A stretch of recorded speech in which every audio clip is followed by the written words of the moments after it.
In today's video, we're going to be breaking down the differences between a Microsoft account, a work account, and a school account. So if you're a teacher, a student, or a tech enthusiast, in this guide, we're going to help you understand which account to use. So let's dive right in. So let's start with the Microsoft account. This is actually your personal account.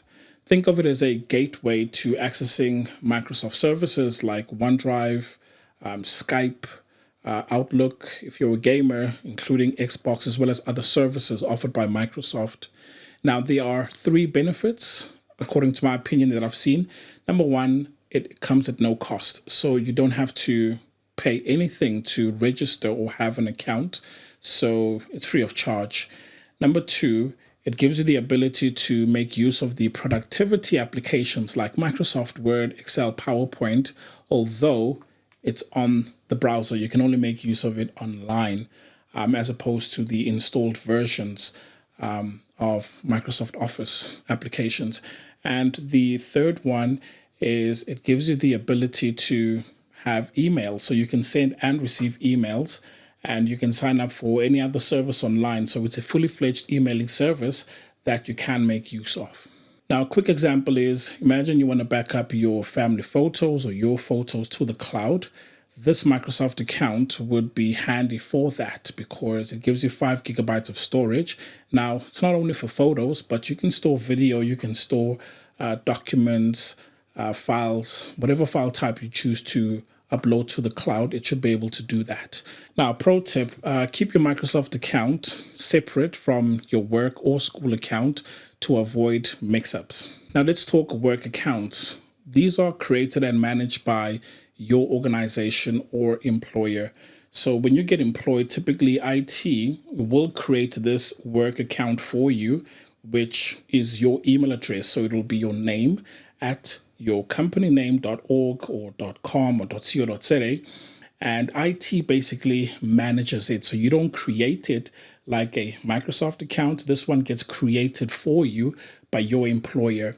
So when you sign in for the first time, it'll prompt you to change the password, but essentially they're the ones that are controlling this email address, and this is considered a work account.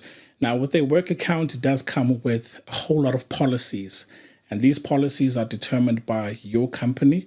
So it's wise to take time to familiarize yourself with the different policies about using your work email.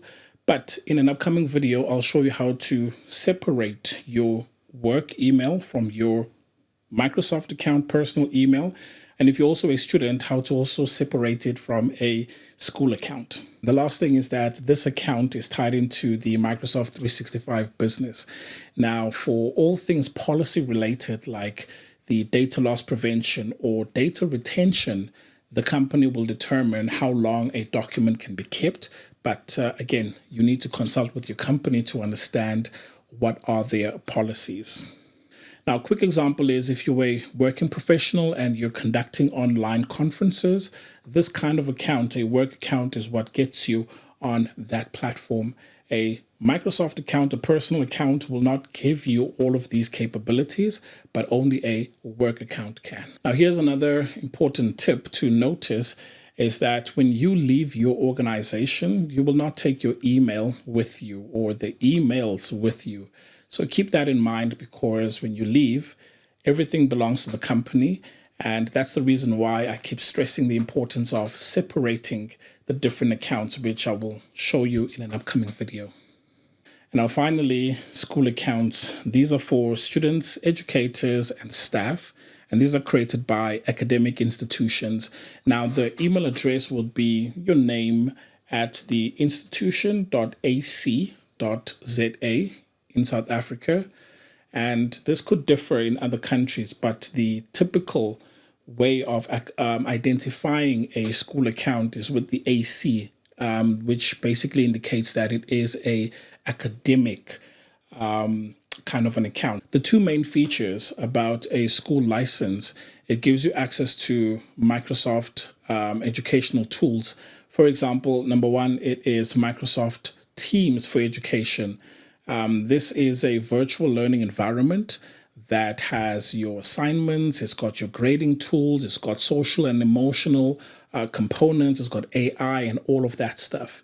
Now, this is only for the school licenses, and you also get access to Microsoft OneNote for classrooms, as well as Minecraft for education. So there's just a whole lot of educational value that has been invested inside these school accounts. And the second thing here is that it is also administered by the school or the institution. So just like a work account, they are the ones that control. So you get an account, they give it to you, you use that account, but when you leave the organization, unfortunately, you cannot take all of the data with you. So it is administered and controlled by IT, and it has similar features in terms of security, just like your work account as well. So an example here is that a teacher can be conducting an online lesson inside Microsoft Teams for Education. A student receives their homework, and they can complete this homework inside Microsoft Teams for Education, or maybe inside Microsoft OneNote for classrooms. So a good way of collaborating between teacher and student. Now, here's a pro tip to students. Save your files to OneDrive before graduating, just so that you avoid losing access to those precious documents. Now, here's a quick summary of the three types of accounts. You've got a Microsoft account, which is a personal account.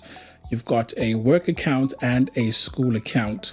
For a personal or Microsoft account, you have access to Microsoft Word, Excel, you have access to emails, Xbox, as well as using this email to sign up for anything. So you can send and receive emails using this particular account. Number two, when it comes to your work account, it is typically managed by IT or your employer, and they're the ones that manage it. So when you leave the company, you don't take everything, and you have collaboration features like Microsoft Teams, SharePoint, as well as other security grade features that the company can employ to keep the data safe and make sure that everything runs smoothly. And with a school account, you have access to educational tools.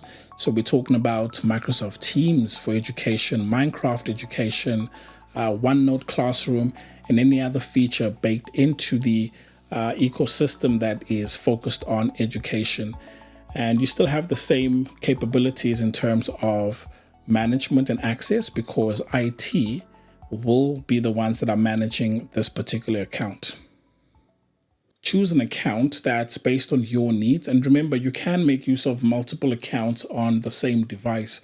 So you can have a work account as well as a personal account on the same device, or you can have a school and a personal account, or even all three. And I'm going to be showing you how to do that in this video somewhere here if you click here. And I'll show you how to create separate accounts inside Microsoft Edge, so that when you sign in or when you open the browser, you can just choose whatever account you want, and it will take you there along with the settings of that particular account. And that's it. Now you know the differences between a Microsoft account, a work account, as well as a school account. If you have any questions, please post them in the comments below, and I'll make sure to read them and answer that. And if you found this video helpful, please hit the subscribe button, hit the like button, and looking forward to doing more content like this. My name is Banela for Edu Training. I'll see you guys in the next video. Stay blessed. Peace.